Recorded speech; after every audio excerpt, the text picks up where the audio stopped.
बोलो भक्त वत्सल भगवान की। उद्धव जी इस प्रकार विदुर जी को कहते हुए कि विदुर जी, जब श्री भगवान सुधाम जा रहे थे, आपको भगवान ने याद किया, आप मैत्रेय जी से मिले और मैत्रेय जी भगवान के द्वारा बताए गए उपदेश आपको बताएंगे।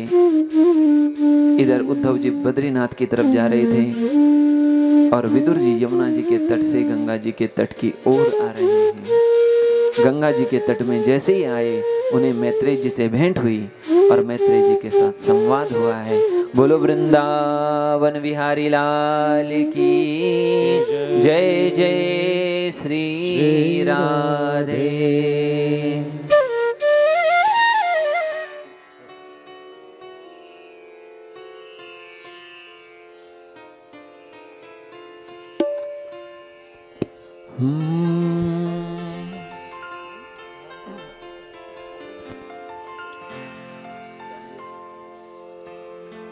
विटेवरी विठल उभा सांवरा हरी,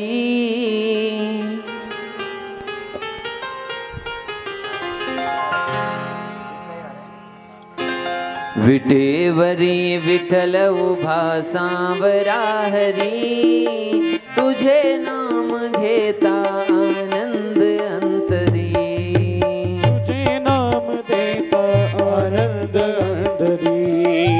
विटेवरी विठल उभा सांवरा हरी, तुझे नाम घेता आनंद अंतरी।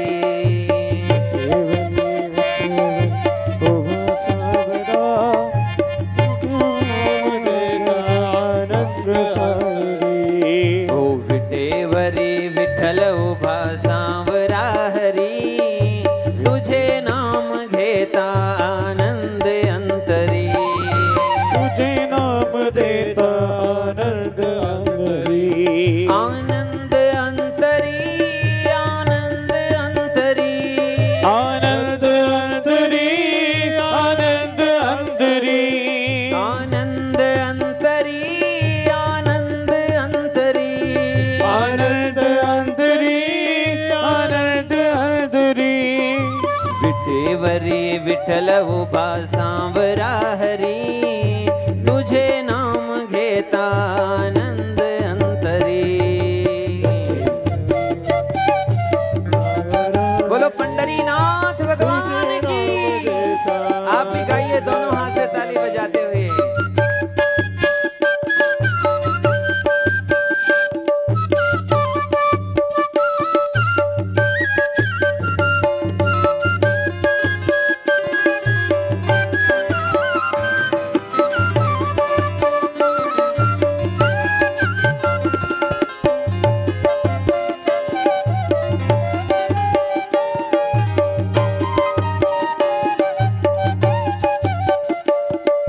विटेवरी विठल उभा सांवरा हरी, तुझे नाम घेता आनंद अंतरी, तुझे नाम देता आनंद अंतरी।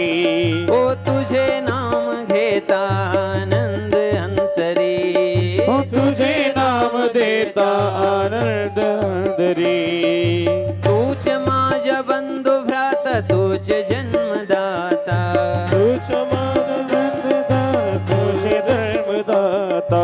तूच माझ बंधु भ्रात, तूच जन्मदाता, तूच माझ बंधु भ्राता, तुझे जन्मदाता। आलो शरण मी तुझ पासी आता, आयो शरण में तुझ पासी आता। आलो शरण मी तुझ पासी आता, आयो शरण में पूज आशीर्वाद। अरे ठाव देई, जय हो। ठाव देई चरण पासी तुझ श्री हरी, तुझे नाम घेता आनंद अंतरी।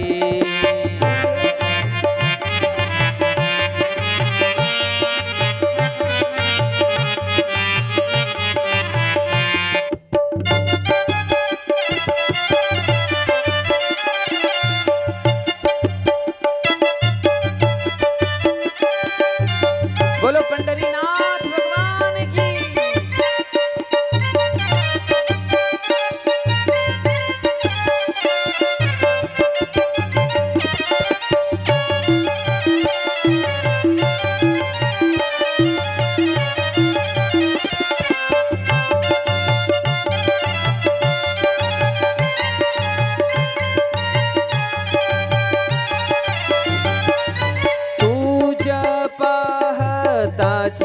विठला तुझ्या पाहे हरी विठला ओ तुझ्या पाहताची विठला तुझ्या पाहे हरी विठला देह भाव हरपून गेला देह भाव हरपून गेला वेड लाविले मना माझ्या श्रीहरी वेड लाविले मना माझ्या श्रीहरी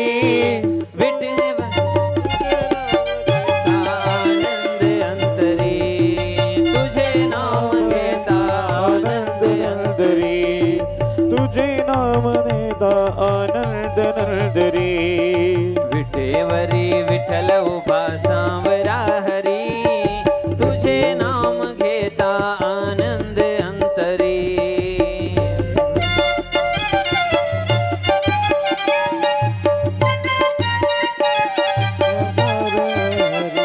बोलो पंडरीनाथ भगवान की थोड़ा आप लोग भी गाइए ताली बजा करके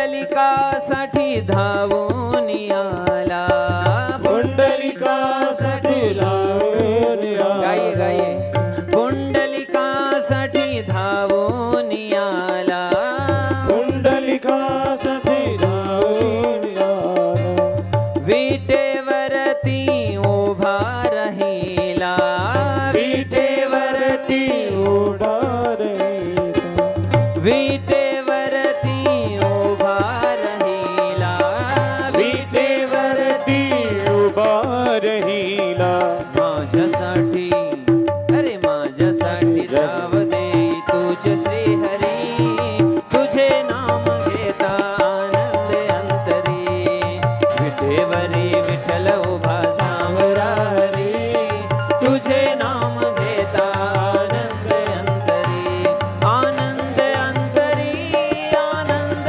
अंतरी आनंद अंतरी आनंद अंतरी आनंद अंतरी आनंद अंतरी आनंद अंतरी आनंद अंतरी थोड़ा दोनों हाथ उठाइए पीछे वाले भी और गाइए मिल करके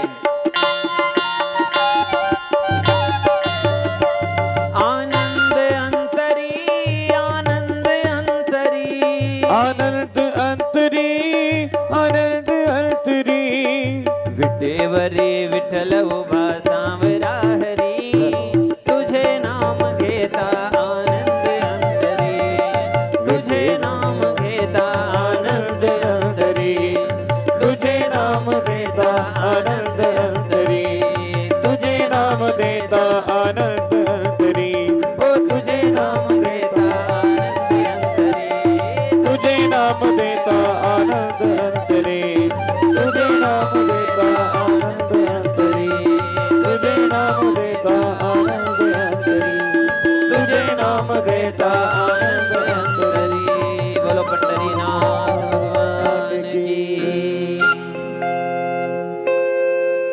विटेवरी विठ्ठल उभा सांवरा हरी तुझे नाम घेता आनंद अंतरी तुझे नाम देता आनंद अंतरी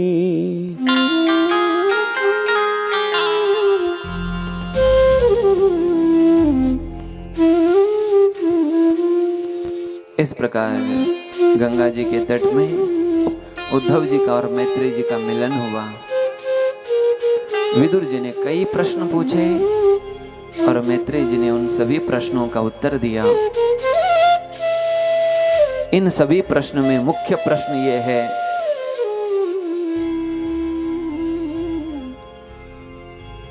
इन सभी प्रश्नों में मुख्य प्रश्न ये है मनुष्य को सुख कैसे मिले, आनंद कैसे मिले।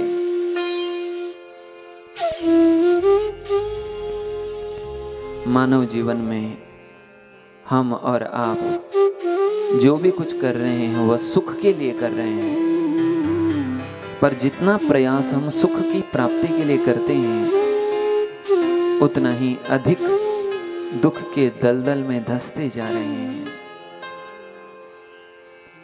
बचपन में सुख के लिए कर रहे थे, जवानी में जो किया सुख के लिए किया, बुढ़ापे में भी जो भी कर रहे हैं सुख के लिए कर रहे हैं। तब से आज तक सुख के लिए हमारा प्रयास लगातार जारी है, पर आज तक वो शाश्वत सुख हम और आपको नहीं मिला है।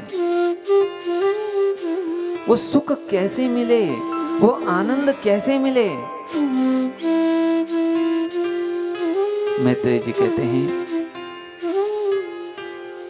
विदुर जी कह रहे हैं, ये जो आसक्ति है ना, ये आसक्ति ही दुख का कारण है, और वह जो आसक्ति है वह दूर होती है भगवान की कथा से। भव प्रदाम गेह रतिम छिन्नति, भगवत कथा सुनने से हमारे हृदय का मल दूर होगा, इससे हमारा चित्त शुद्ध होगा, भगवत प्रेम होगा, और भगवत प्रेम से ही हमें वास्तव में आनंद मिलेगा।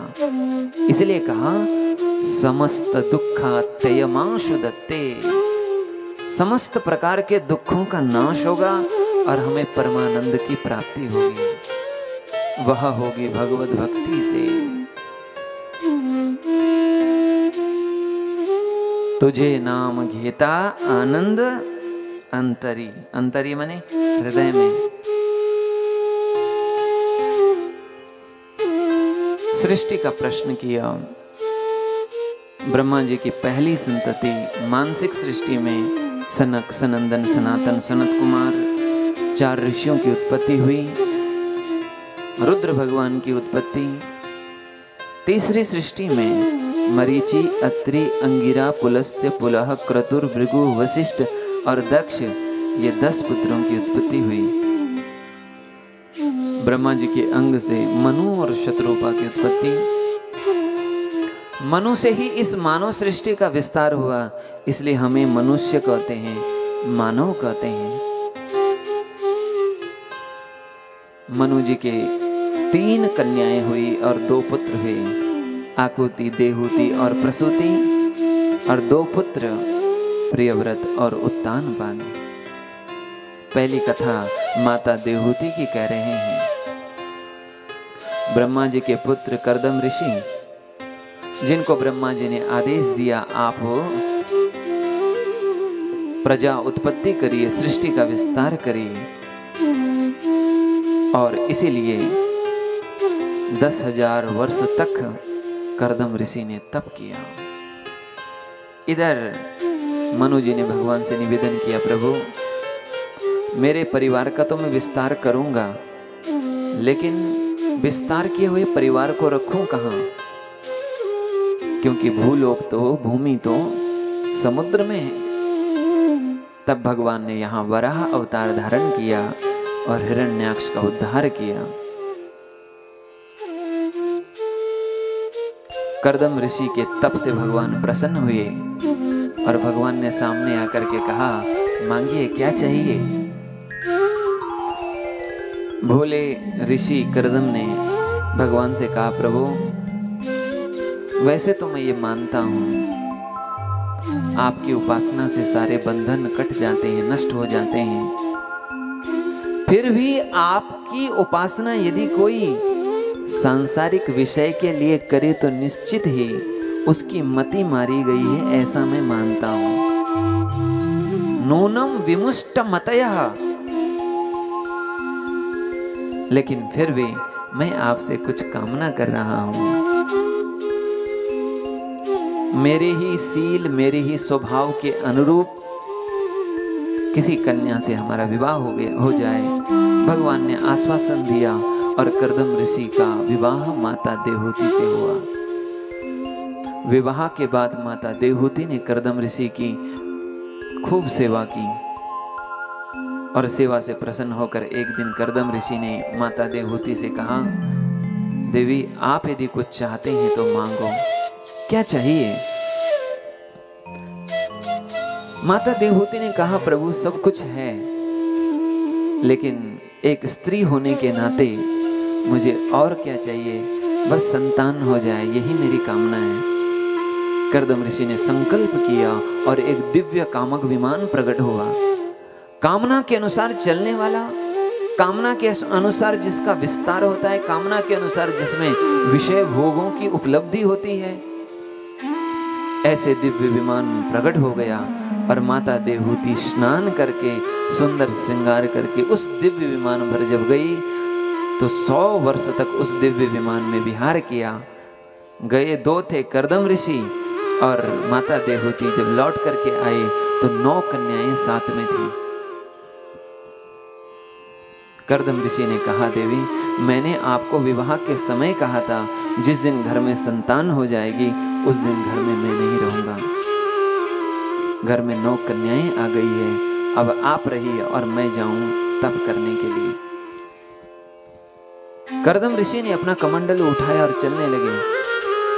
माता देवहूति ने कहा, महाराज 1 मिनट रुकिए, मैं आपको ये नहीं कहूंगी कि आप तपस्या करने के लिए, साधना करने के लिए वन में मत जाइए, पर मैं आपसे पूछना चाहती हूं, संतान के रूप में हमें कन्याएं मिली हैं और इन कन्याओं को विदा करने की जवाबदेही किसकी है?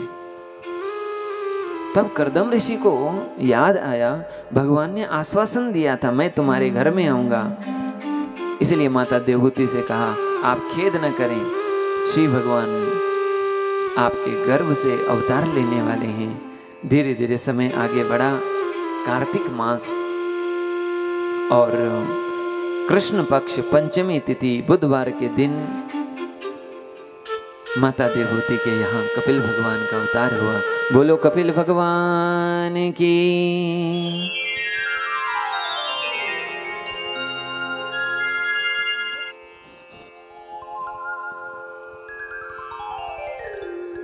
आदिदेव प्रभो दीन दयाला, जठर धरे हूँ जही कपिल कृपाला। आदिदेव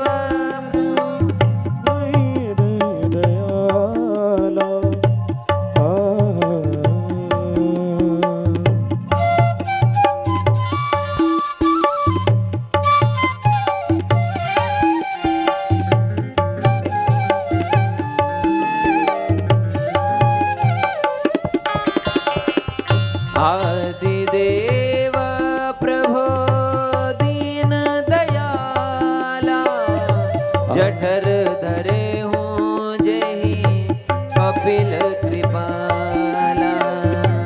आदिदेव प्रभो दीन दयाला, जठर धरे हूँ जही कपिल कृपाला।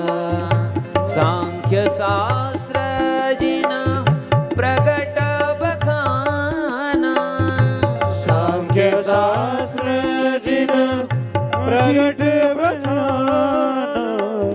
तत्व विचार निपुण भगवाना, तत्व विचार निपुण भगवाना, निपुण भगवान, निपुण भगवाना। भगवान कपिल ने अवतार लिया और भगवान ब्रह्मा जी के जो 9 पुत्र हैं नारद जी को छोड़ करके, उन सभी का विवाह 9 कन्याओं से हुआ। अब कपिल भगवान ने कहा मेरी जवाबदारी पूरी हुई और अब मैं वन में तपस्या करने के लिए जाऊं। किसी ने कहा महाराज तपस्या क्यों करते हैं? कर्दम जी ने कहा भगवान की प्राप्ति के लिए। तो भगवान आपके घर पे आए हैं और आप उनको छोड़ करके तपस्या करने जा रहे हो। तो कर्दम ऋषि ने कहा देखो भगवान का स्वभाव है, ये मिलते हैं तो बिछुड़ते भी हैं, छोड़ के चले जाते हैं। लेकिन यदि हमारे जीवन में तप रहेगा तो भगवान हमारे पीछे पीछे होंगे। बोलो वृंदावन विहारी लाल की। गच्छ कामं मया पृष्टो मयि सन्न्यस्तकर्मणा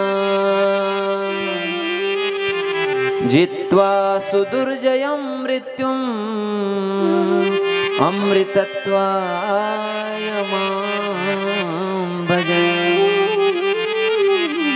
स्वयं कपिल भगवान ने अपने पिता कर्दम जी को आदेश दिया, आज्ञा दिए हैं, आप जाइए और जित्वा सुदुर्जयम मृत्युम, दुर्जय मृत्यु को जय करके अमृत तत्व के लिए माम भज, मेरा भजन करिए। कर्दम जी वन में गए और इधर कपिल भगवान के पास अनेक अनेक संत आते हैं, ऋषि मुनि आते हैं और उपदेश ग्रहण करते हैं।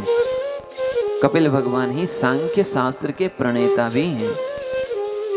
सांख्य शास्त्र का उपदेश करते हैं। बड़े बड़े ऋषि मुनि उपदेश सुनने के लिए आते हैं। माता देवहूति, बगल में गंगा जी बह रही हो और हम स्नान न करें तो ये हमारा दुर्भाग्य ही है। बगल में कथा हो रही हो और अगल बगल में कोई सो रहे हो, ये उनका दुर्भाग्य ही है। और एक बात और ठीक से समझ लेना, भगवान की कथा में सब नहीं आ सकते। जिनके मन में पाप होते हैं उनको भगवान की कथा सुनने को नहीं मिलती है।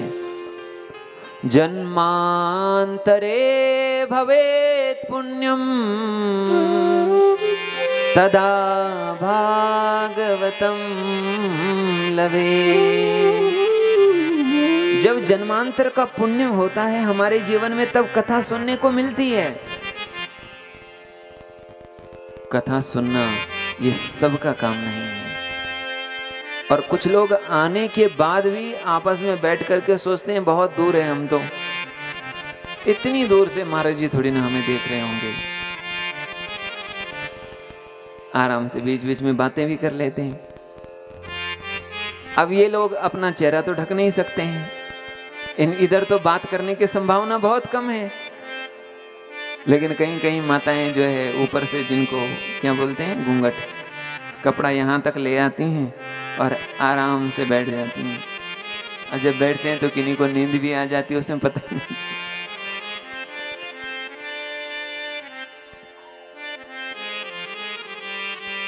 अमृतत्वाय, हाँ, इसीलिए कथा सुनना सबका ये नहीं। जिन पर भगवान की विशेष कृपा होती है वही भगवान की कथा सुन पाते हैं।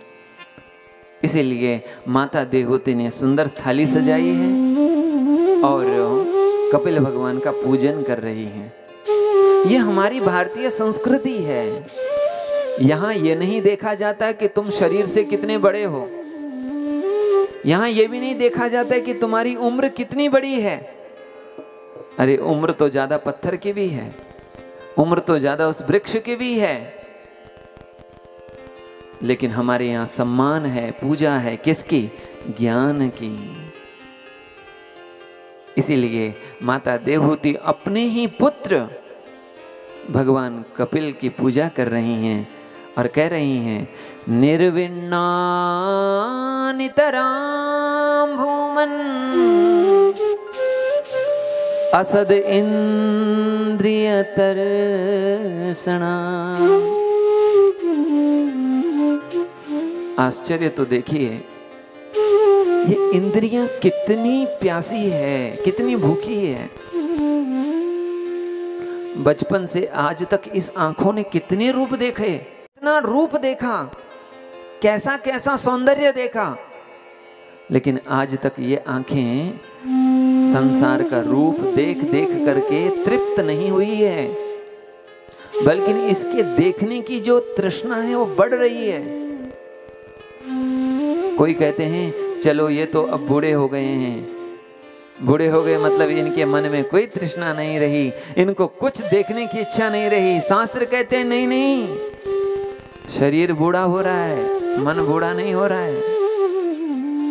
तृष्णा न जीर्णा वयमेव जीर्णा। देखना बहुत चाहते हैं लेकिन आंखें देख नहीं पा रही है, आंखों की रोशनी चली गई है। खाना बहुत चाहते हैं लेकिन दांत नहीं रहे। सुनना बहुत कुछ चाहते हैं लेकिन सुनने के लिए अब कानों में सामर्थ्य नहीं रहा। तृष्णा बढ़ रही है, कम नहीं हो रही है।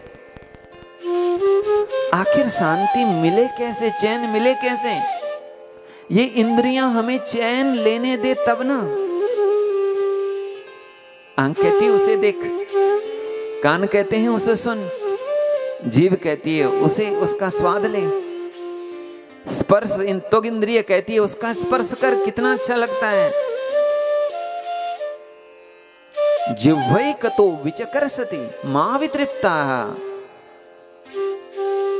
ऐसी हालत है जैसे एक व्यक्ति की 10 पत्नियां हैं और एक ही दिन वह 10 पत्नियां उस व्यक्ति को कह रहे तू मेरे साथ आज तू मेरे साथ चलेगा। वो कहता है मेरे साथ चलेगा। एक जा रही है मुंबई, एक जा रही है नासिक, एक जा रही है इधर त्र्यंबकेश्वर की तरफ, और सब कह रहे हैं तुम्हें मेरे साथ चलना पकड़े। एक ने हाथ पकड़ लिया, एक ने पांव पकड़ लिए, एक ने दूसरा हाथ पकड़ लिए, एक ने सिर पकड़ लिए, एक ने बाल पकड़ लिए। क्या हाल होंगे उस व्यक्ति के, सोचिए। वैसे ही हमारे भी हाल हैं। आंखें कह रही उसे देख कितना सुंदर है, कैसा सुंदर रूप है। कान कहती उन्हें सुन कितने सुंदर शब्द हैं। आंखें कहीं दौड़ा रही है, कान कहीं खींच रहे हैं, अपनी ओर आकर्षित कर रहे हैं। जिह्वा कहीं आकर्षित कर रही है, गंध घ्राण इंद्रिय कहीं आकर्षित कर रही है, त्वग इंद्रिय कहीं आकर्षित कर रही है। आखिर चैन मिले कैसे? हमारी तृष्णाएं मिटे कैसे? आप अपने ज्ञान के खड्ग से हमारे अज्ञान के वृक्ष का छेदन कर दीजिए। देवहूति माता कह रही हैं। कपिल भगवान उपदेश कर रहे हैं, माँ योग आध्यात्मिक पुंसां मतो निःश्रेयसाय मे अत्यंतो परतिर्यत्र सुखस्य च दुःखस्य च। कपिल भगवान कह रहे माँ इसके लिए एक ही वो है आध्यात्मिक योग। कौन सा योग? आध्यात्मिक योग। वो ऐसा आध्यात्मिक योग है जहां सुख और दुख दोनों की आत्यंतिक निवृत्ति है। न कभी जीवन में सुख रहेगा, न कभी जीवन में दुख रहेगा।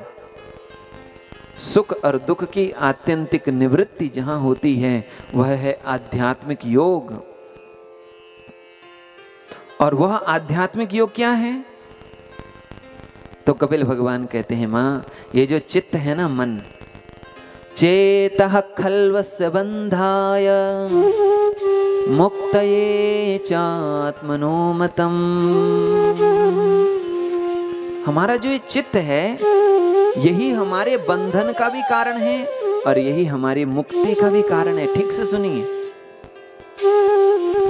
गुणेषु सक्तम बंधाय मुक्तये चात्मनो मतम। यह चित्त यदि त्रिगुणात्मिका सृष्टि में लग गया, यह चित्त यदि त्रिगुणों में लग गया, संसार में लग गया तो बंधन हो जाता है।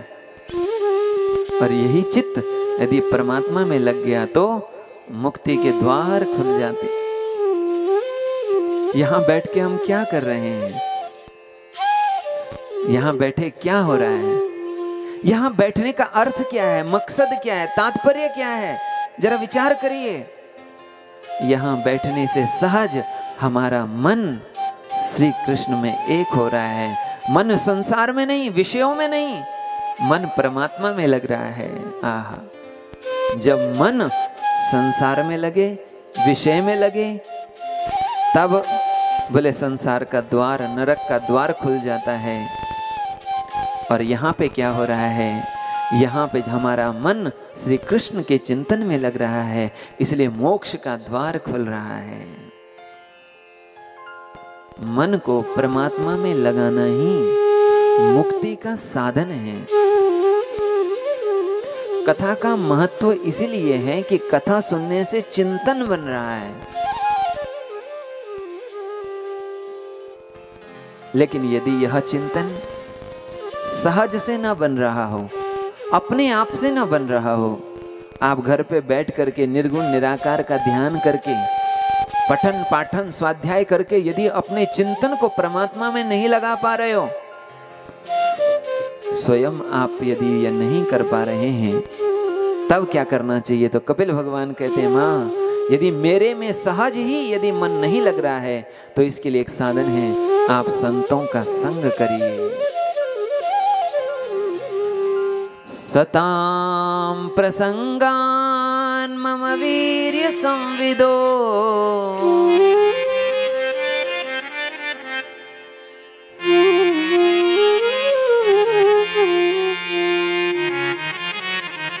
सतां प्रसंगान् मम वीर्य संविदो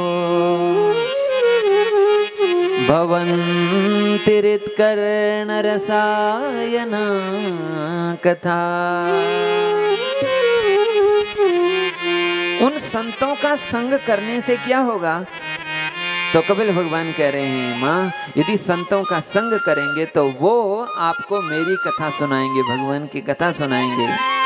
और भगवत कथा सुनने का प्रभाव ये है कि भगवान का चिंतन बनेगा, श्री कृष्ण का चिंतन बनेगा। तस्मात् केनापि उपायेन मनः कृष्णे निवेशयेत्, मन श्री कृष्ण में लग जाएगा।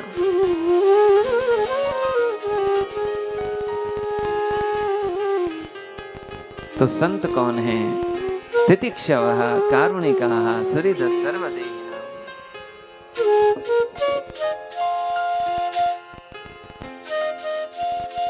इसीलिए नामदेव महाराज कहते हैं, संत संगतीचे काय सांगो सुख।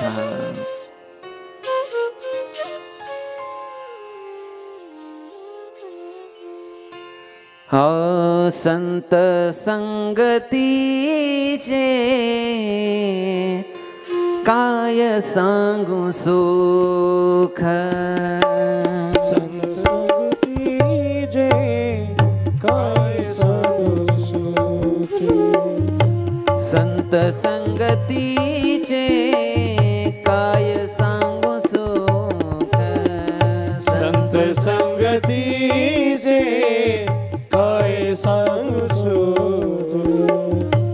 अपना सरीखे नाही ते अपना सरीखे नाही सरीते। अपना परीखे नहीं देते।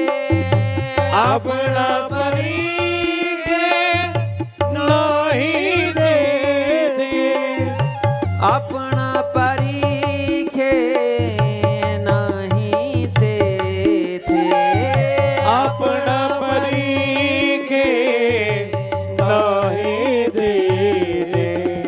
संत संगतीचे काय सांगू सुख। संत संगतीचे काय सांगू सुख।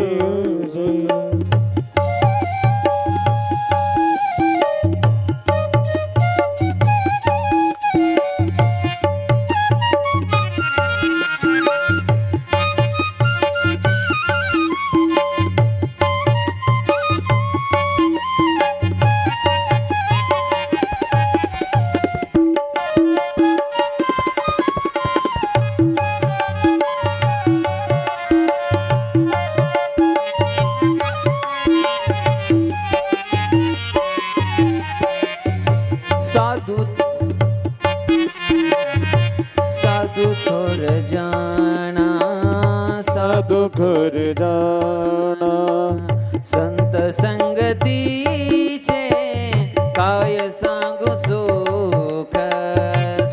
संग तीजे काय साधु सुखे साधु थोर जाना साधु थोर जाना साधु तोर जाना साधु तोर जाना साधु थोर जाना साधु थोर जाना साधु तोर जाना साधु तोर जाना साधु थोर जाना कली युगे साधु तोर जाना करनी योगे संत संगती चे काय सांगू सुख संत संगतीचे काय संग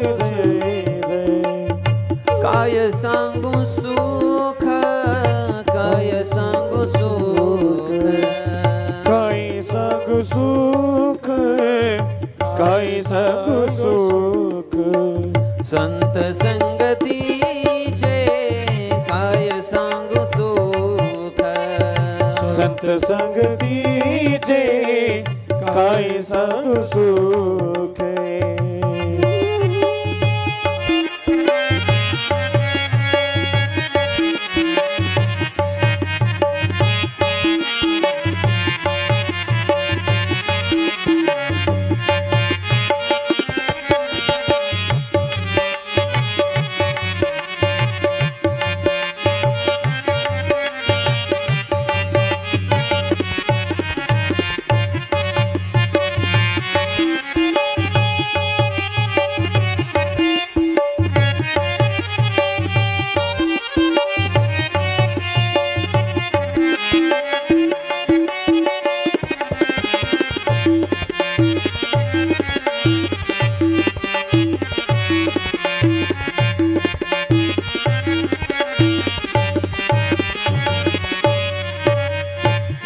लोकितोची सर्वभूति सामा इह लोकितोची सर्वभूत साम इह लोकितोची सर्वभूति सामा इह लोक तोची सर्वभूत साम शरीराचा भ्रम नेणे कदा शरीराचा भ्रम हरी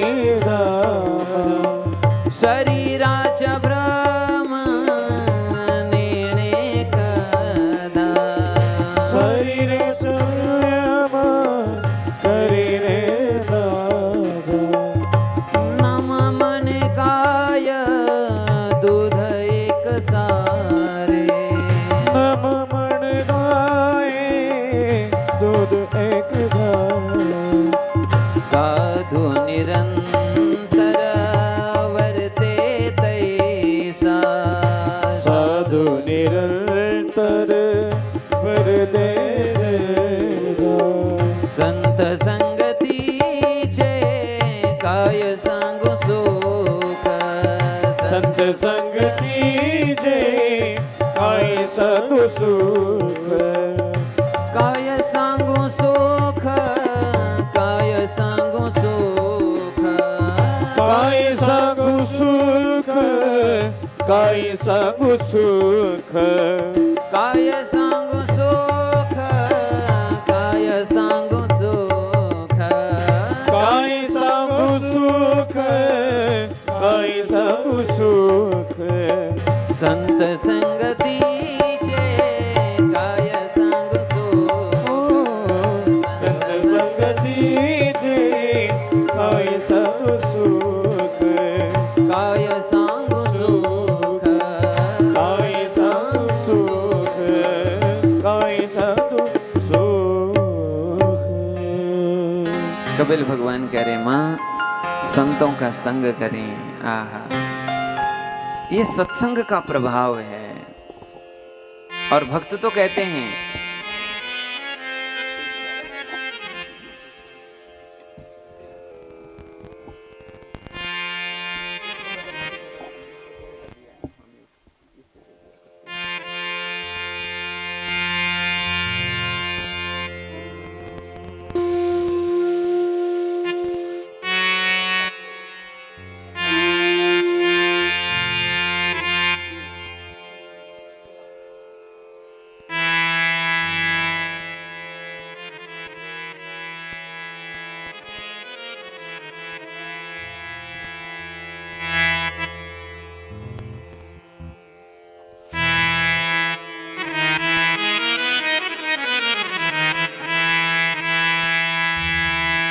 हाँ, जिसको जीवन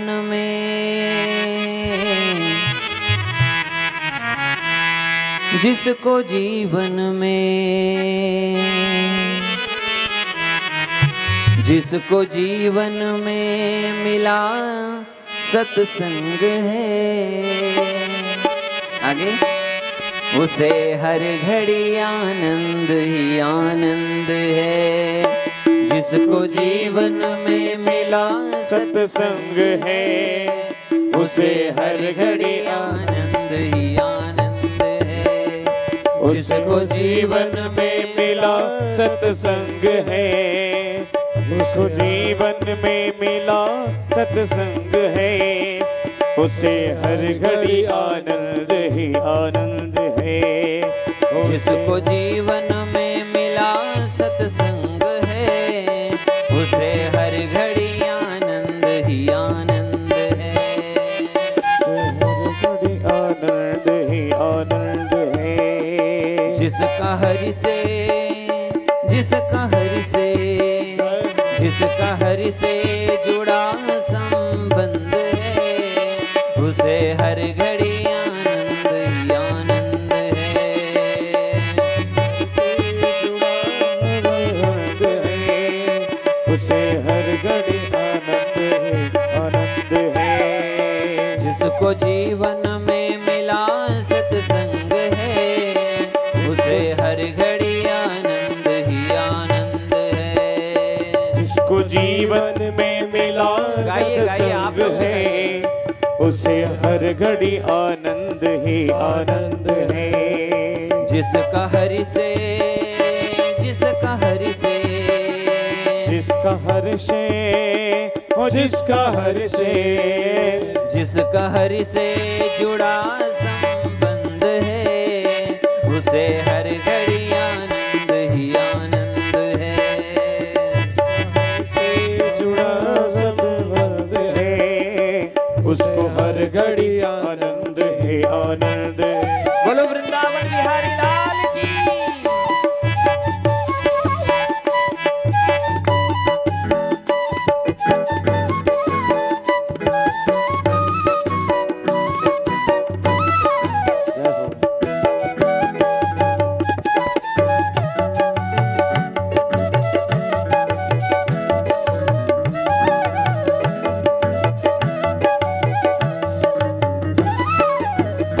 तुलसी मीरा कबीरा ने गाया, तुलसी मीरा कबीरा ने गाया, ओ तुलसी मीरा कबीरा ने गाया। तुलसी मीरा कबीरा ने गाया, सूरदास भी दर्शन पाया, सूरदास भी दर्शन पाया, सूरदास भी दर्शन पाया, सूरदास भी दर्शन पाया।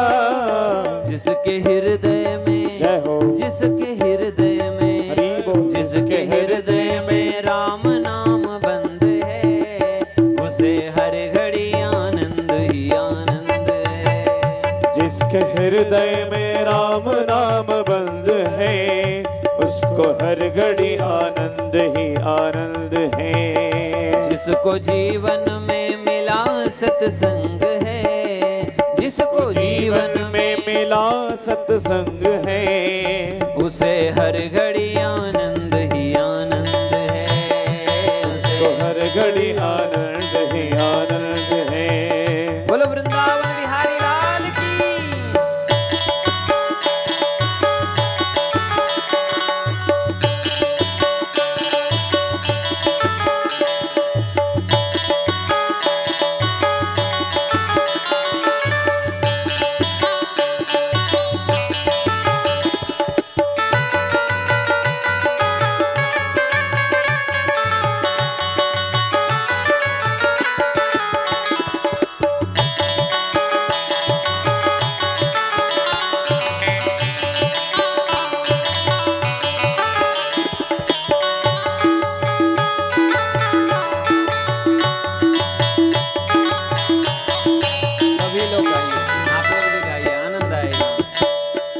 जिसका जीवन सच्चाई में ढल गया, जिसका जीवन सच्चाई में लग गया, ओ जिसका जीवन सच्चाई में ढल गया, जिसका जीवन सच्चाई में लग गया, उसके पापों का पर्वत पिघल गया, उसके पापों का पर्वत पिघल गया, उसके पापों का पर्वत पिघल गया, उसके पापों का पर्वत पिघल गया।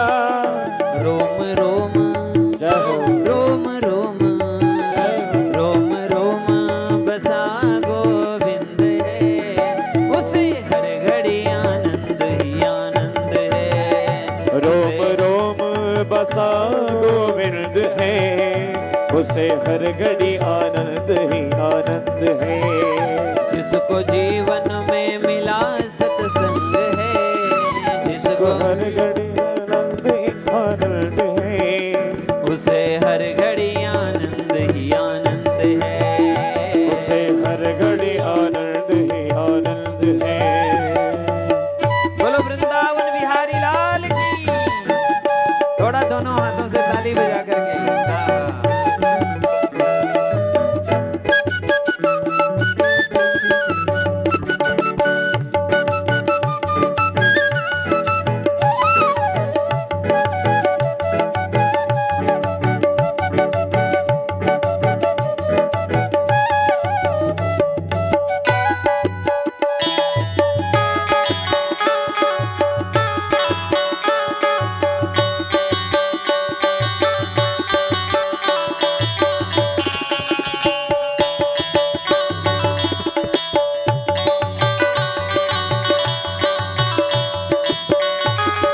ऋषियों की वाणी को मानो, संत ऋषियों की वाणी को मानो, संत ऋषियों की वाणी को मानो। तत्व क्या है जगत का ये जानो, तत्व क्या है जगत का ये जानो। उसका 84 जय हो, उसका 84 हरि बोल, उसका 84 कट जाए फंद है, उसे हर घड़ी आनंद ही आनंद है, जिसे हर घड़ी आनंद ही आनंद है, उसे हर घड़ी आनंद ही आनंद है, उसे हर घड़ी आनंद ही आनंद है, उसे हर घड़ी आनंद ही आनंद है।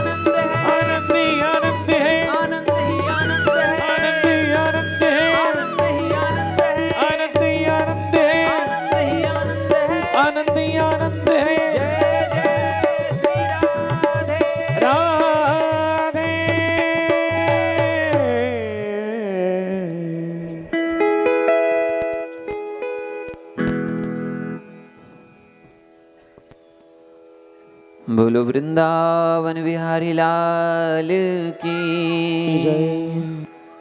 इसलिए कपिल भगवान कहते हैं, माँ यदि आप अकेले में ही भगवत स्मरण को उपलब्ध नहीं हो रहे हो तो संतों का संग करें। वह बहुत सरल है, सहज है, सहजता में ही भगवान में मन उनके संग से लग जाएगा। क्यों? क्योंकि वो आपको हमारी कथा सुनाएंगे।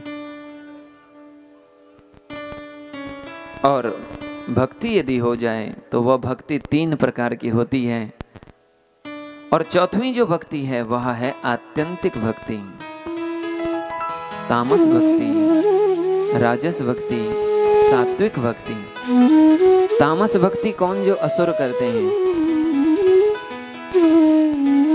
तामस भक्ति असुर कैसे करते हैं?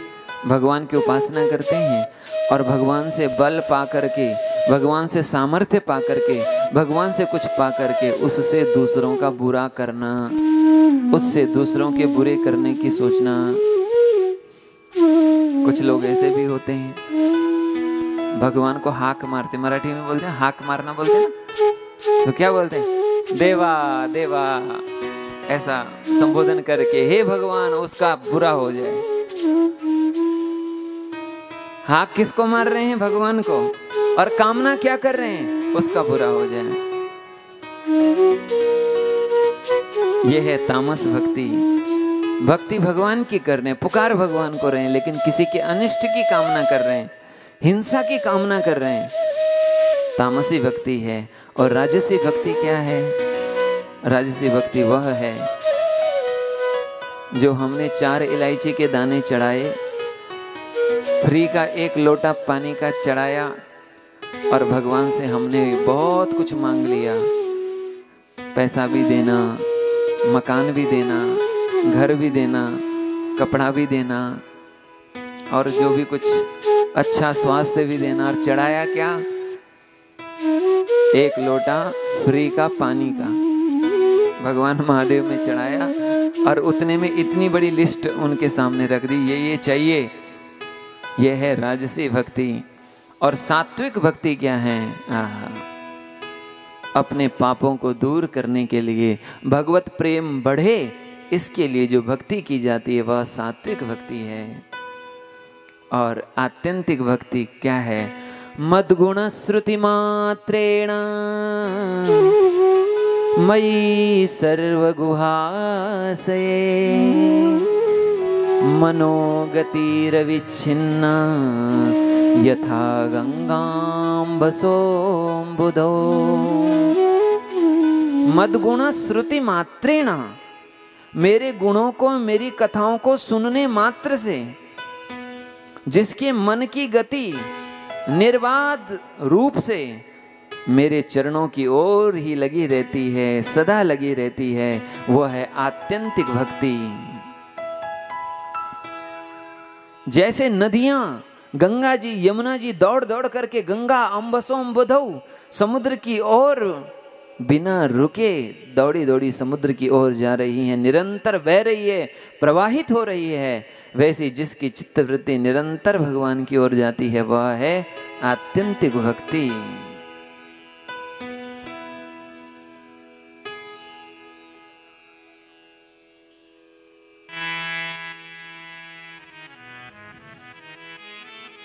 जब आत्यंतिक भक्ति भक्त के जीवन में होती है तो भगवान उनको कहते हैं कि मुक्ति मांग लो, और भक्त कहते हैं प्रभु दीयमानम न गृह्णन्ति, देने पर भी वो कहते हैं मुझे मुक्ति नहीं चाहिए।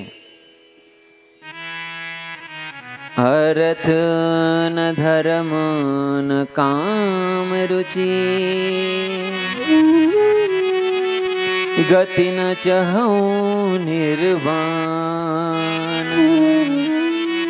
जन्म जन्म रति राम पद यह वरदान वे भक्त वो हैं जब भगवान सन्मुख आते हैं और कहते हैं मांगो क्या चाहिए, तब भक्त कहता है प्रभु अर्थ न धर्म न काम रुचि, मुझे अर्थ नहीं चाहिए, धर्म नहीं चाहिए, काम नहीं चाहिए, यहाँ तक कि हमें मोक्ष भी नहीं चाहिए। तो क्या चाहिए? जन्म जन्म रति राम पद यह वर्णना, जन्म जन्म में भगवान के चरणों से प्रेम हो, बस यही चाहिए। मना सज्जना भक्ति पंथेची जावे तरी श्री हरि पावी जे तो स्वभावे। भक्ति पंथ बस वही चाहिए, आपका प्रेम चाहिए और कुछ नहीं चाहिए।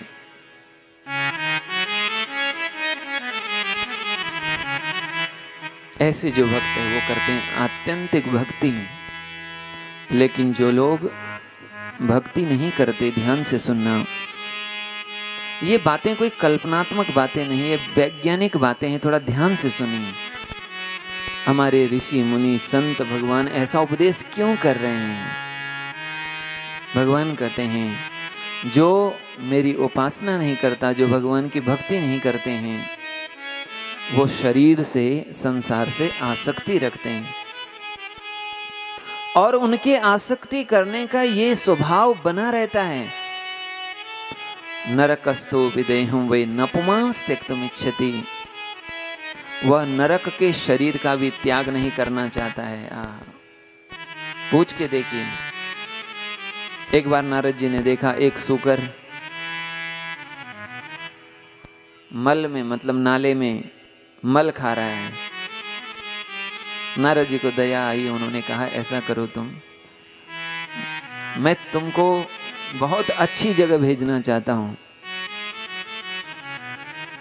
सूकर ने कहा कहां भेजोगे? नारद जी ने कहा वैकुंठ। सूकर ने कहा वैकुंठ क्या होता है? वैकुंठ भगवान का दिव्य लोक। सूकर ने कहा वहां क्या क्या सुविधाएं हैं? तो नारद जी ने गिना दिया, वहां बुढ़ापा नहीं आता है, भूख नहीं लगती है, प्यास नहीं लगती है, वहां सदा एक उम्र रहती है, कोई बीमारी नहीं होती है, सदा आनंद में जीव रहता है।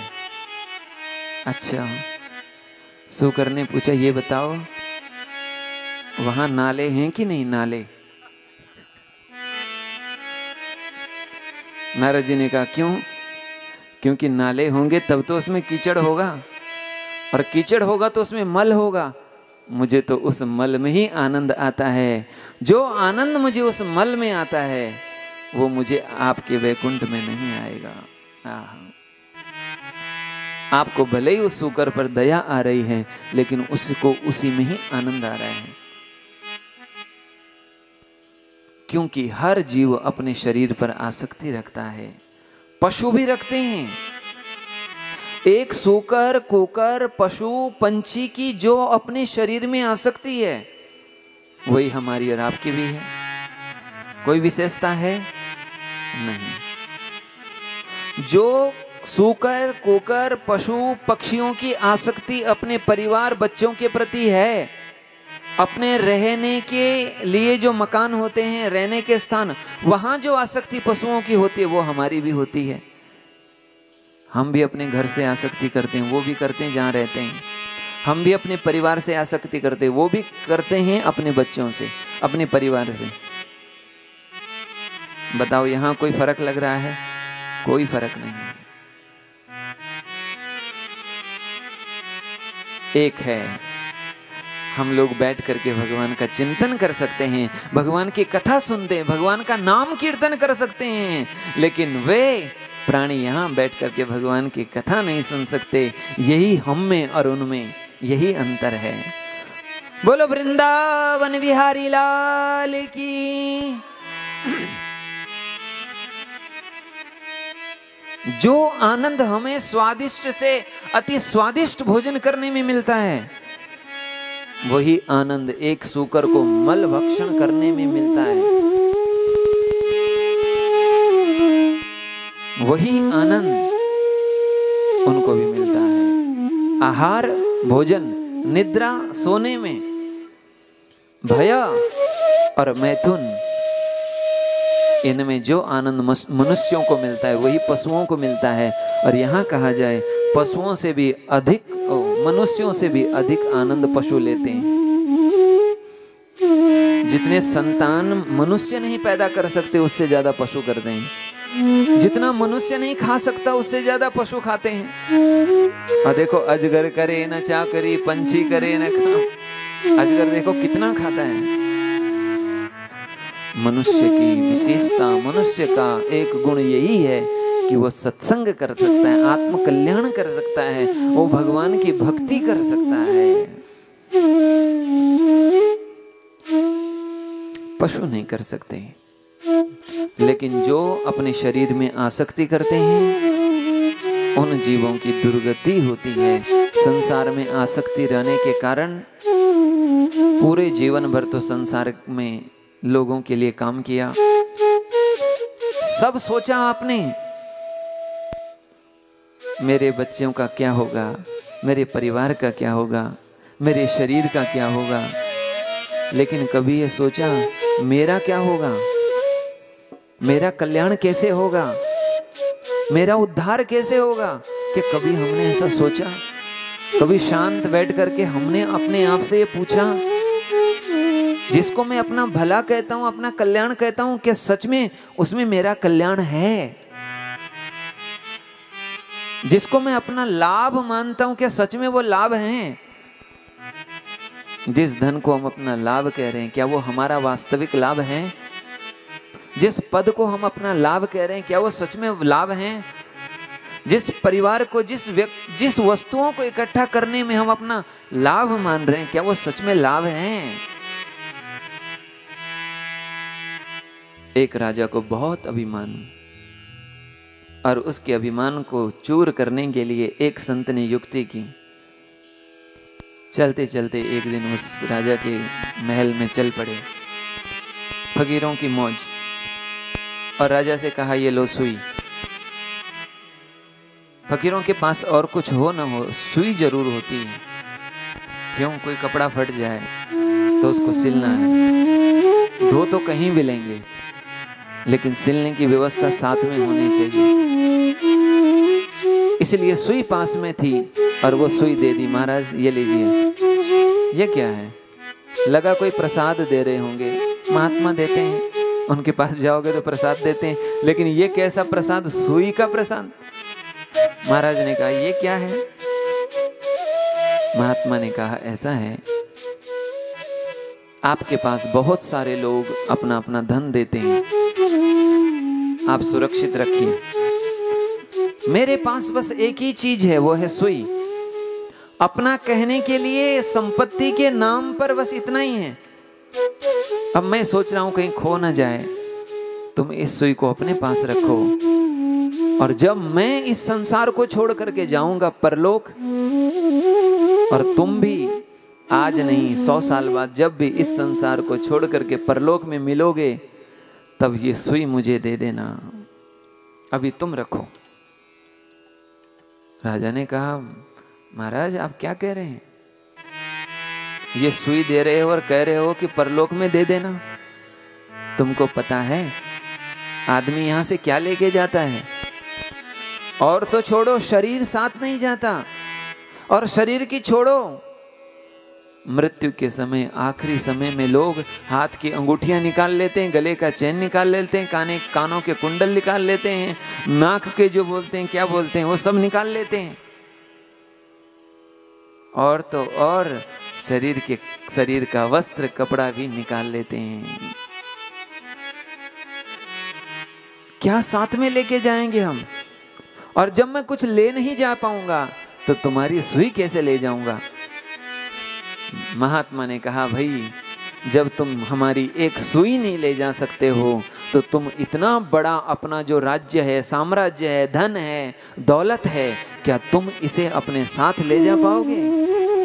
और जब तुम इसे अपने साथ नहीं ले जा पा रहे हो, तो तुम अपने जीवन को इसी के लिए इकट्ठा करने में बर्बाद क्यों कर रहे हो? बोलो वृंदावन बिहारी लाल की। राजा को बात समझ में आ गई। जीवन बीत जाता है, संसार में रहते रहते, काम करते करते आदमी सोचता है मेरा बहुत सम्मान है समाज में, लोगों में। और सच बताएं, जब तक आदमी ऐसा सोचता है, तब तक वो इस संसार के सबसे बड़े भ्रम में जीता है। कोई नहीं चाहता आपको, कोई नहीं सम्मान करता आपको। आत्मनस्तु कामाय सर्वम प्रियम भवति। लोग आपका सम्मान इसीलिए कर रहे हैं क्योंकि लोगों को आपसे कुछ मिल रहा है। लोग आपको प्रेम इसीलिए कर रहे हैं क्योंकि वो आपसे नहीं, बल्कि आपसे जो मिल रहा है उसको प्रेम कर रहे हैं। आपको चाहने वाले कोई नहीं है, आपसे चाहने वाले हैं। जिस दिन आपसे लोगों को कुछ मिलेगा नहीं, उस दिन वो आपको छोड़ देंगे, त्याग देंगे। पति पत्नी को त्याग देते हैं, पत्नी पति को त्याग देते हैं, भाई भाई को त्याग देते हैं। क्यों त्याग रहे हैं? क्योंकि अब उससे कुछ मिल नहीं रहा है। लोग हमसे चाहते हैं, हमको नहीं चाहते हैं। पूरा जीवन लग जाता है, ये समझ में नहीं आता। आसक्ति रहती है, बुढ़ापा आ जाता है। खटिया में बैठे बैठे अब आंखें ठीक से देख नहीं पा रही है, कान ठीक से सुन नहीं पा रहे हैं, सिर के बाल सफेद हो गए हैं, मुख में दांत नहीं रहे, लेकिन अभी तक भी आसक्ति गई नहीं है। अंगम गलितम पलितम मुंडम दशन विहीनम जातम तुंडम। अंगम गलितम, अंग गल गया है, शरीर में झुर्रियां आ गई है। पलितम मुंडम, सिर के बाल पक गए हैं। दशन विहीनम जातम तुंडम, मुख के सारे दांत निकल गए हैं। तदपि न मुंचति आशा पाशम, फिर भी आशा रूपी पास छूट नहीं रहा है। संसार की आशाओं में जीवन बीत गया है। आज हमको कोई नहीं चाहता है जब बुढ़ापा आ जाता है, कोई पास बैठना नहीं चाहता, बात करना नहीं चाहते। जब जवानी थी, आप दूसरे के लिए कुछ करते थे तो आपके चारों ओर लोग घेर के रखते थे। अब हम किसी काम के जब नहीं रहे तो कोई पूछता नहीं है। और एक दिन संसार का चिंतन करते करते इस संसार से विदा हो जाते हैं।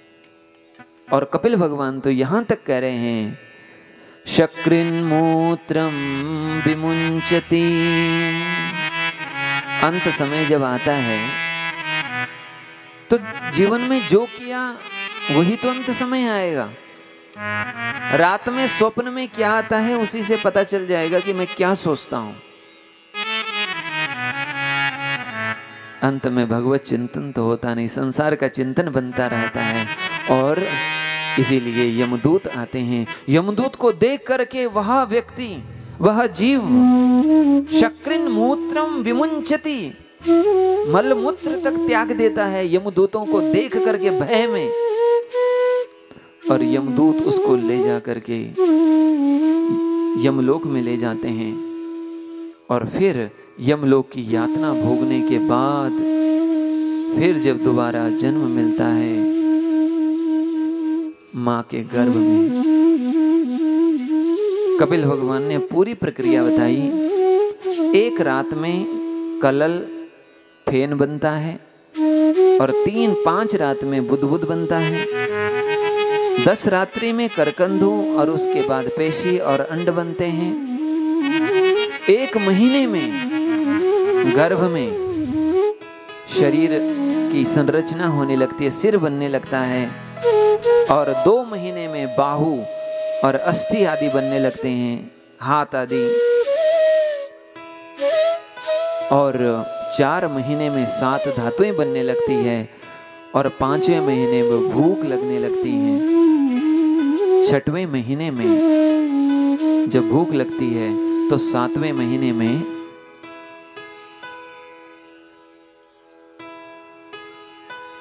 गर्भ को चारों ओर से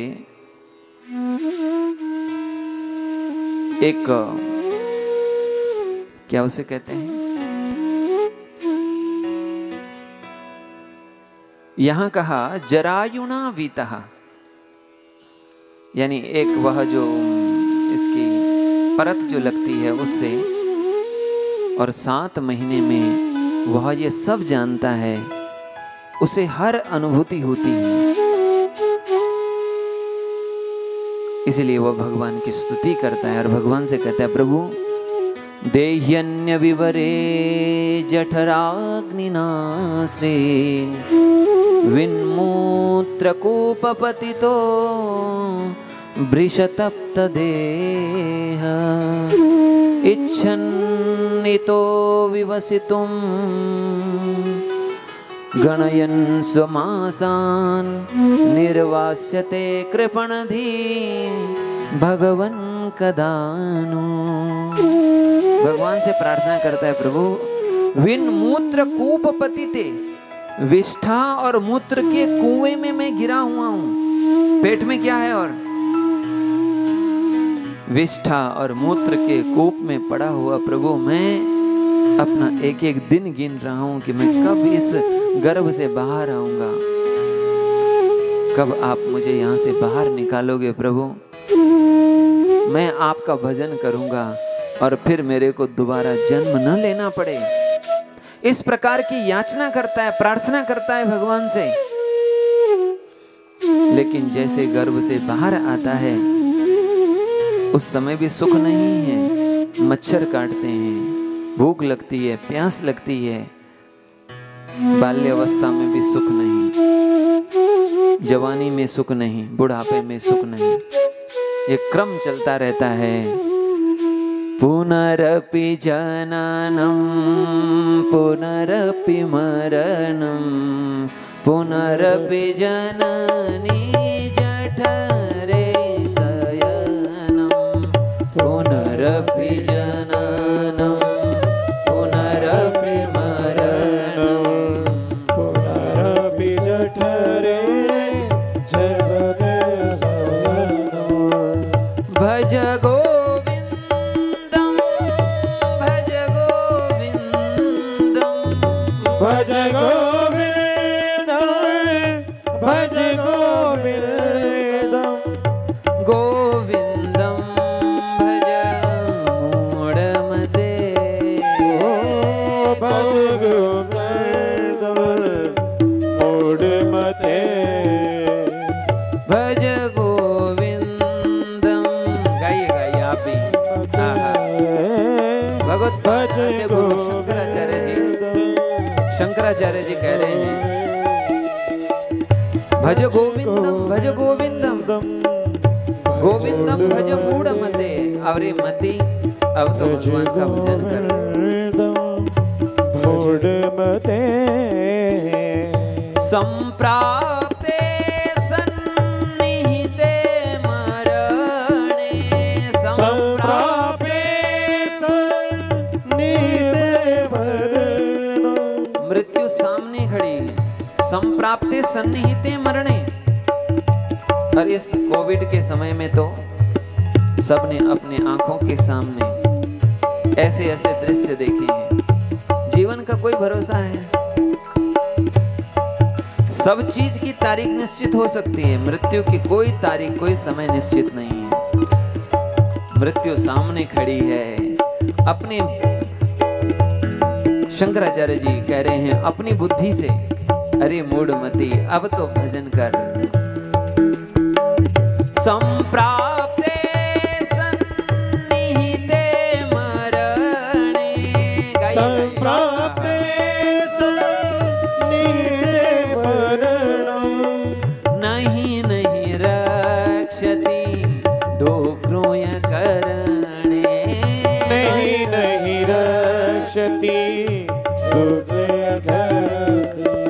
भज गोविंदम भज गोविंदम भज गोविंदम भज गोविंदम भज गोविंदम भज गोविंदम भज गोविंदम भज गोविंदम। भज गोविंदम भज गोविंदम गोविंदम भज मूढ़मते।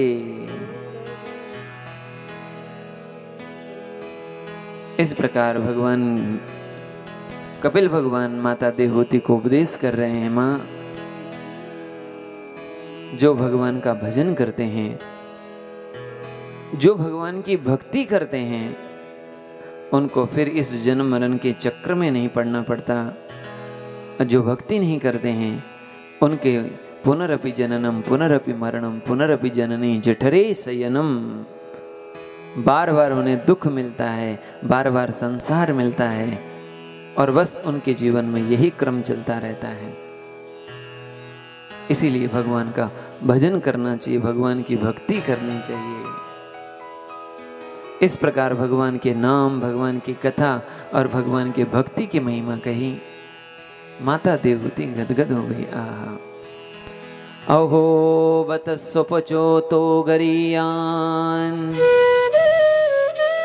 यज्जिह्वाग्रे वर्तते नाम तुभ्यम् अहो बत स्वपचो तो गरीयान। यदि कोई स्वपच भी है तो भी वह श्रेष्ठ है जिसके जिह्वा के अग्रभाग में आपका नाम है। जिसने आपका नाम ले लिया उसने जप कर लिया, तप कर लिया। तेपुस तपस्ते जुहु सष्णुरार्या ब्रह्मानुचुर नाम गृह्णन्ति ये ते। इस प्रकार माता देहूति कपिल भगवान को नमन करके, माता देहूति भगवत चिंतन करते हुए, भगवत भक्ति का स्मरण करते हुए, माता भक्ति का शरीर, माता देहूति का शरीर पिघल गया और वह शरीर जल रूप में परिणत हो गया।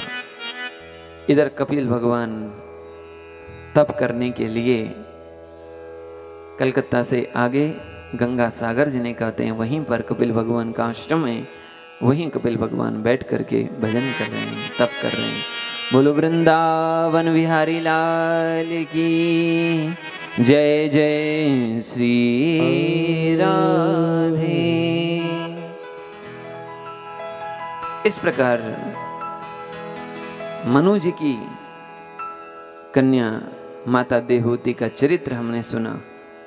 कितनी कन्या बताएं? कपिल भगवान की कितनी कन्या है? 3, आकुति, देहूति और प्रसूति। जो 9 कन्याएं हैं वो तो कपिल भगवान की बहनें हैं। कर्दम ऋषि की 9 कन्याएं। माता देहूति का चरित्र हमने सुना। वास्तव में घर कैसे हो, गृहस्थ जीवन कैसे हो, माता देहूति और कर्दम ऋषि के संवाद से। घर में जब तक सत्संग न हो तो गृहस्थ जीवन नहीं है, वो गृहस्थ आश्रम नहीं है।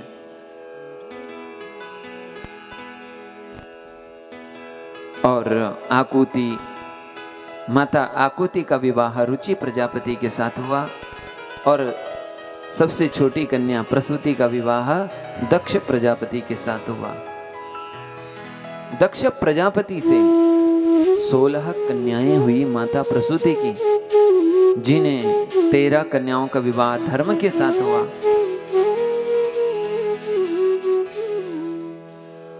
श्रद्धा, मैत्री, दया, शांति, तुष्टि, पुष्टि, क्रिया, उन्नति, बुद्धि, मेधा, तितिक्षा, री, मूर्तिर्धर्मस्य पत्न्यः।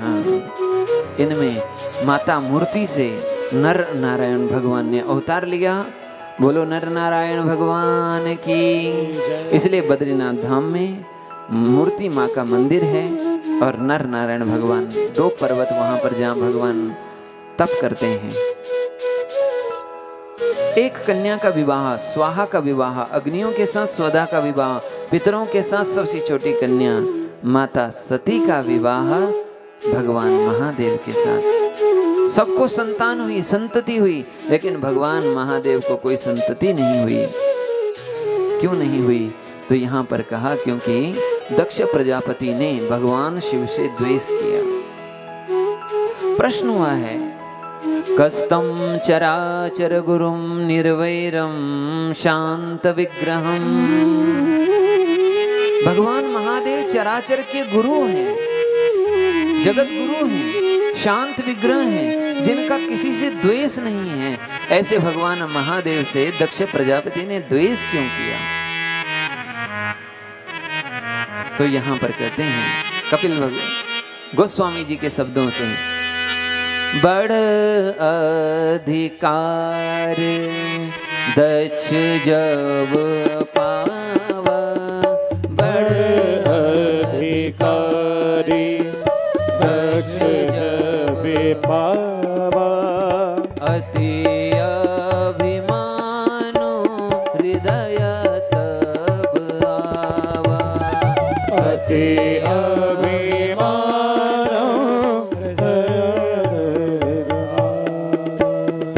बड़े अधिकार हृदय जब पावा, बड़े अधिकार दक्ष जब पावा, अति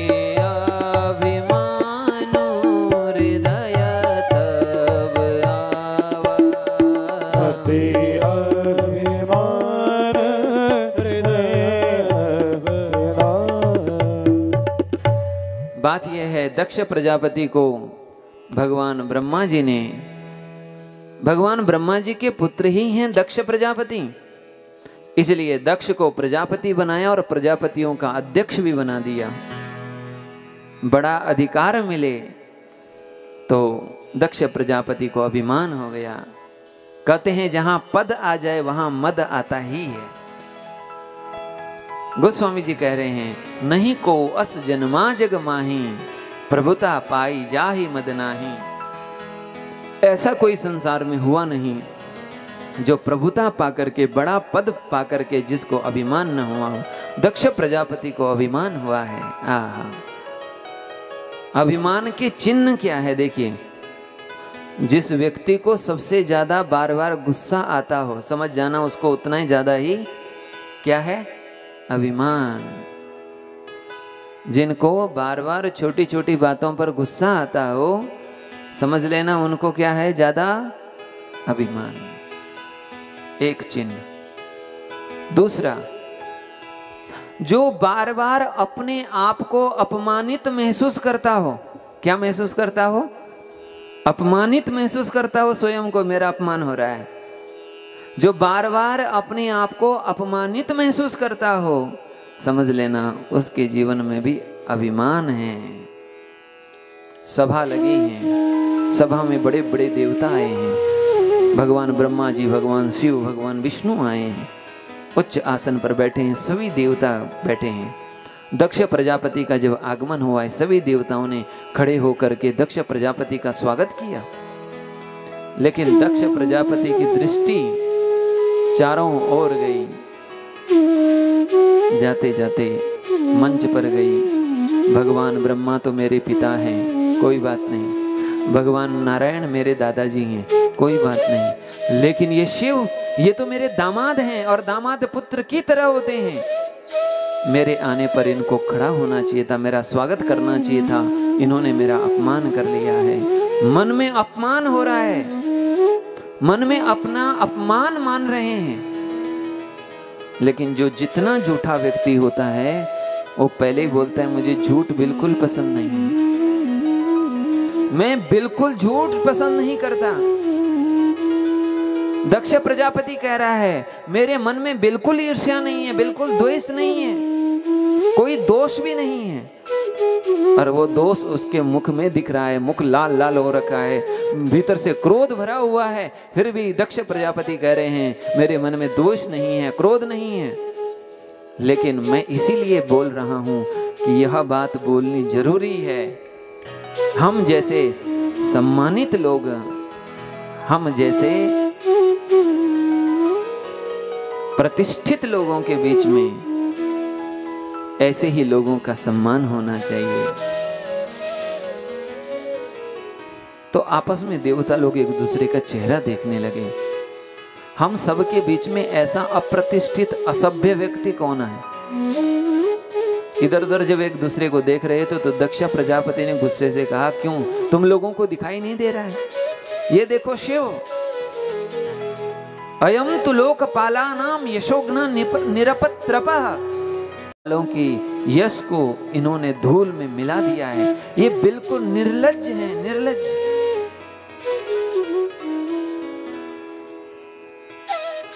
किसी ने कहा यदि तुमको भगवान भोलेनाथ अच्छे नहीं लगते थे तो अपनी बिटिया का विवाह क्यों किया? तब बोला मैं बिल्कुल कराना नहीं चाहता था, लेकिन मेरे पिताजी ब्रह्मा जी के कहने पर यह हुआ, इसलिए मैं शाप देता हूं, आज के बाद शिव को किसी भी यज्ञ में कोई भाग नहीं मिलेगा। भगवान महादेव तो मौन थे, लेकिन नंदीश्वर भगवान से रहा नहीं गया, खड़े होकर के शाप दे कैलाश में आ गए। लेकिन ये बात भगवान महादेव ने किसी को बोला नहीं, माता सती से भी नहीं कहा। इधर दक्ष प्रजापति ने भगवान महादेव का अपमान किया। देखो ज्ञानी और अज्ञानी में क्या फर्क है। भगवान शिव का अपमान होने पर भी उन्होंने अपमान माना नहीं। क्या? न सम्मान का मोह और न अपमान का भय। भगवान शिव का अपमान होने पर भी उन्होंने अपमान माना नहीं। और दक्ष प्रजापति का अपमान हुआ नहीं, पर उन्होंने अपना अपमान मान लिया। यही ज्ञानी और अज्ञानी में फर्क है। इधर क्रम चल रहा है। अब यहाँ के बीच का जो प्रसंग है वो रामचरितमानस से है।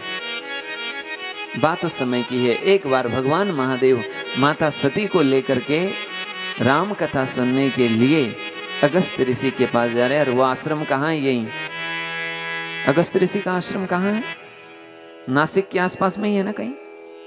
बोलो वृंदावन बिहारी लाल की।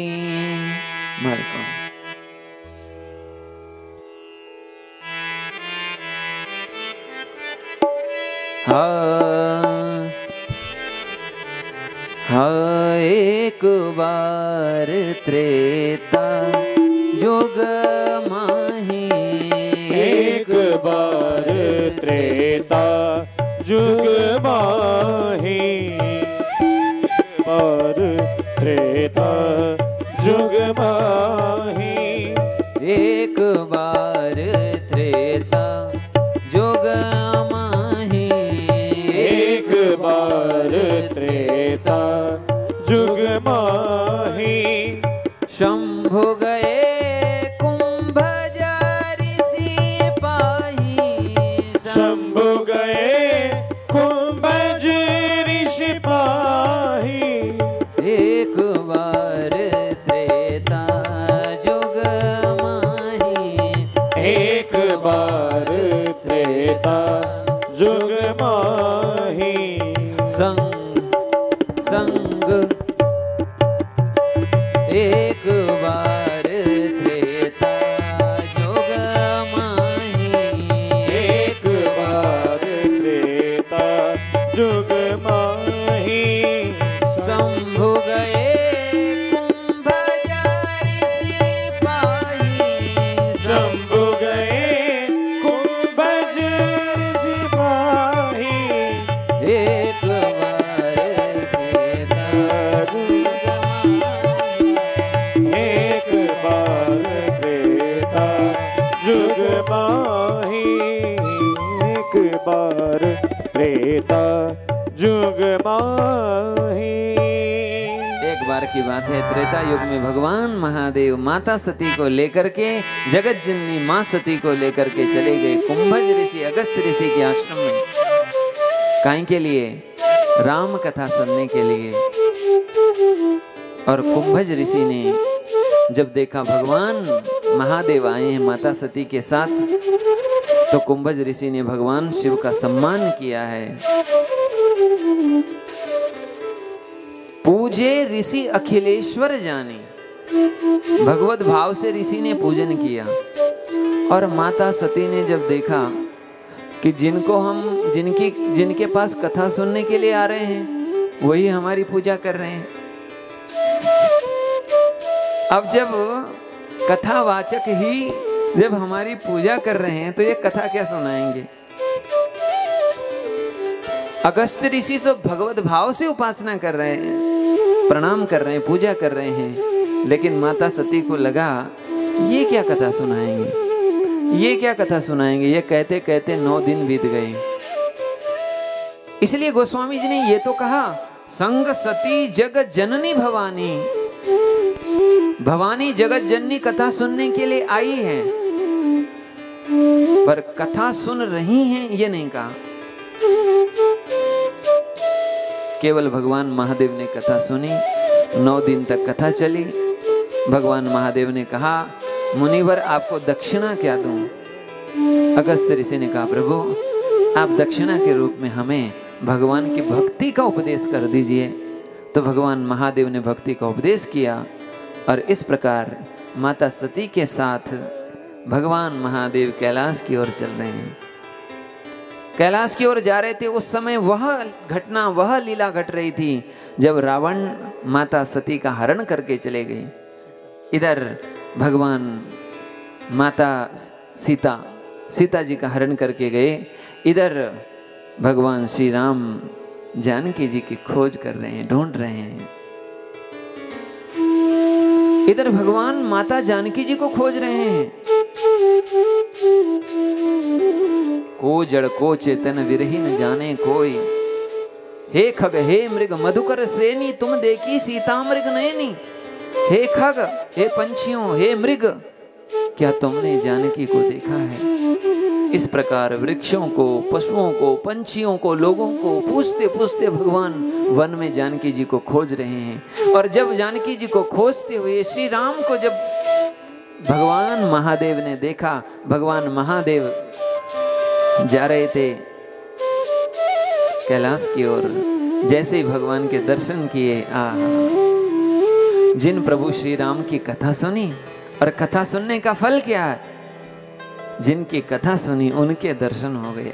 इससे बड़ा आनंद और क्या हो सकता है। उन्हीं की कथा सुन के आ रहे हैं और उन्हीं का दर्शन हो रहा है। भगवान महादेव आनंद में भर गए और जय सच्चिदानंद करके भगवान श्री राम का गुण गा रहे हैं। और माता सती विचार कर रहे, देखो हमारे भोले बाबा कितने भोले हैं। एक ये साधारण मनुष्य जो अपनी पत्नी की खोज में रो रहे हैं, और मेरे भोले पति भोले बाबा उन्हीं को कह रहे हैं जय सच्चिदानंद। न ये कहीं से सत लगते हैं, न चित लगते हैं, न आनंद लग रहे हैं। ये तो अपनी पत्नी को खोजते खोजते रो रहे हैं, आनंद कहाँ है। और फिर उनको कह रहे हैं सच्चिदानंद। भगवान महादेव समझ गए कि सती जी को संदेह हो रहा है, तो भगवान महादेव ने समझाया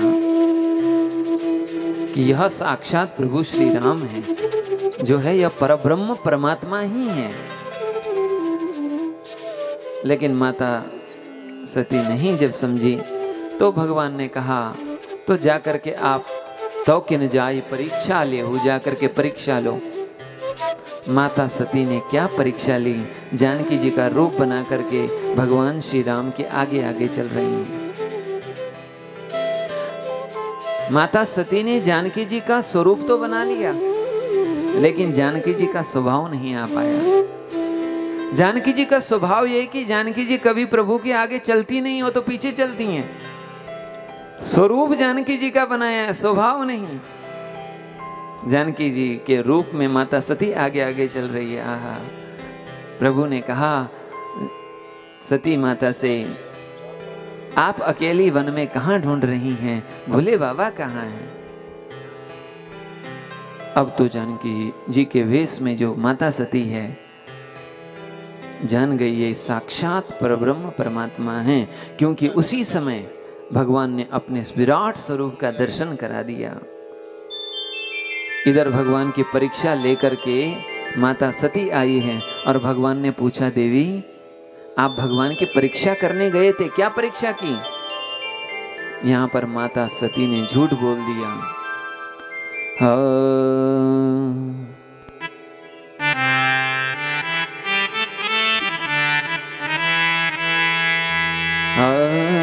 कछु न परीक्षा लीनी गोसाई, कछु न परीक्षा ले गोसाई, कीन प्रणाम तुम्हारी नाई, कीन प्रणाम तुम्हारी नाई, कछु न परीक्षा लीने गोसाई, कछु न परीक्षा लीनी गोसाई। प्रभु मैंने कोई परीक्षा नहीं ली, जैसे आपने प्रणाम किया वैसे मैंने भी प्रणाम किया। भगवान महादेव ने कहा, देवी यदि आपको प्रणाम करना ही था तो उस समय कर लेते। आप इतनी दूर गए और केवल प्रणाम करने के लिए। तब भगवान महादेव ने ध्यान में जब देखा, माता जानकी जी का रूप बना करके माता सती भगवान महादेव से झूठ बोल गई। और भगवान महादेव ने संकल्प कर लिया, सती ने जानकी जी का रूप बनाया है, आज के बाद जानकी आज के बाद सती अब मेरी पत्नी नहीं मेरी माँ हो गई है, क्योंकि उसने राम पत्नी जानकी जी का रूप बनाया है। आहा, जैसी संकल्प किया, देवताओं ने कहा प्रभु महादेव आप धन्य हैं, धन्य हैं, ऐसा संकल्प ऐसा व्रत आप ही ले सकते हैं। सती जी ने कहा प्रभु आपने ऐसा कौन सा संकल्प लिया? भगवान महादेव ने कुछ नहीं कहा। जब जीवन में ऐसा प्रसंग हो कि कड़वा सत्य हो तो चाहिए कि वह कड़वा सत्य न बोलें। लोग बोलते हैं हम तो सच बोलते हैं भले कड़वा हो। अरे यदि सच है सत्यम वद पर प्रियम वद, मां वदित सत्यम अप्रियम, कड़वा सत्य नहीं बोलना चाहिए। भगवान महादेव ने कटु सत्य बोला नहीं, उच्चारण करके नहीं बताया पर आचरण करके बता दिया। जैसे कैलाश में आए भगवान समाधि में चले गए। हजारों वर्ष की समाधि के बाद जब भगवान ने नेत्र खोले हैं, राम राम मुख से उच्चारण किया है, माता सती आई है सन्मुख प्रणाम किया है और भगवान ने सामने आसन दिया और माता सती फिर पूछना चाहती थी कुछ, भगवान ने आते ही कथा प्रारंभ कर दी है। लेकिन माता सती अब भी कथा में मन नहीं है। जो कथा में बैठ करके भी जिनका मन कथा में नहीं लगता उनका पतन होता है। सती माँ का मन अब भी कथा में नहीं है। इधर उधर देख रहे हैं, दिखाई पड़ी आकाश से देवताओं के विमान जा रहे हैं। थोड़ी दूर जाकर के एक देवी से पूछा कहाँ जा रही हो? उन्होंने कहा आपके पिता के यहाँ यज्ञ है, वहीं बुलावा है। क्या आपको चिट्ठी नहीं मिली, पत्र नहीं मिला, निमंत्रण नहीं मिला? माता सती को पता चला मेरे पिता के घर में यज्ञ, मुझे निमंत्रण नहीं, मुझे पता नहीं, लोग मुझे बता रहे हैं। इससे बड़ा कष्ट और क्या हो सकता है? भगवान महादेव से कहा, भगवान महादेव ने कहा कोई पत्र नहीं आया है, नहीं जाना है।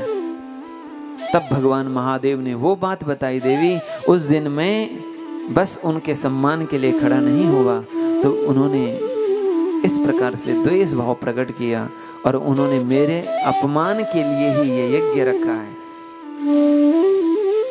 माता सती भगवान के कहने पर भी गई। हा करी देखा जतन बहु रही न दक्ष कुमारी। भगवान महादेव ने बहुत समझाया, जब माता सती नहीं मानी तो भगवान ने कुछ पार्षदों को उनके साथ भेज करके विदा कर दिया। जैसे ही माता सती अपने पिता के यज्ञ परिसर में आई तो जो बहनें कल तक प्रेम से मिलती थी वो आके मुस्कुराने लगी। क्यों बहन तू अकेली आई है?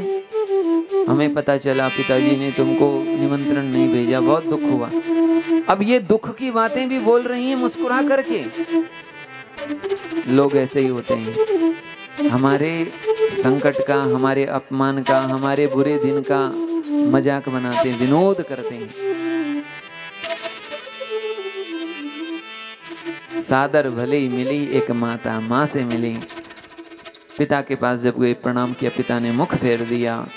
कोई बात नहीं, पिता है, अपमान कर लें तो सहन करना चाहिए। लेकिन जब यज्ञ मंडप पे देखा भगवान महादेव की पूजा का कोई स्थान नहीं है, भगवान महादेव का अपमान माता सती सहन नहीं कर पाई।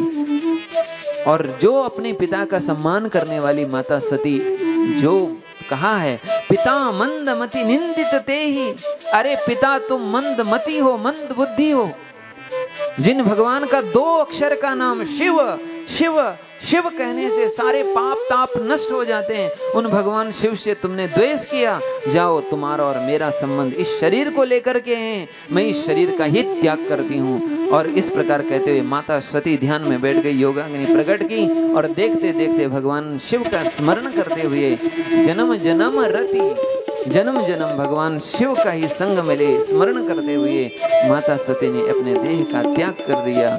बोलो सती माता की। सती मैया के देह में अग्नि प्रकट हो गई। उधर भगवान महादेव को पता चला और उन्होंने वीरभद्र महाराज को प्रकट किया और वीरभद्र ने आकर के अनंत सेनाओं के साथ, यानी भगवान के जो दिव्य भूत प्रेत पिशाच गण हैं, दौड़े दौड़े सभी के सभी कनखल की ओर हरिद्वार में जहाँ यज्ञ हो रहा था, यज्ञ मंडप पे, यज्ञ परिसर में आकर के यज्ञ को विध्वंस करके और दक्ष प्रजापति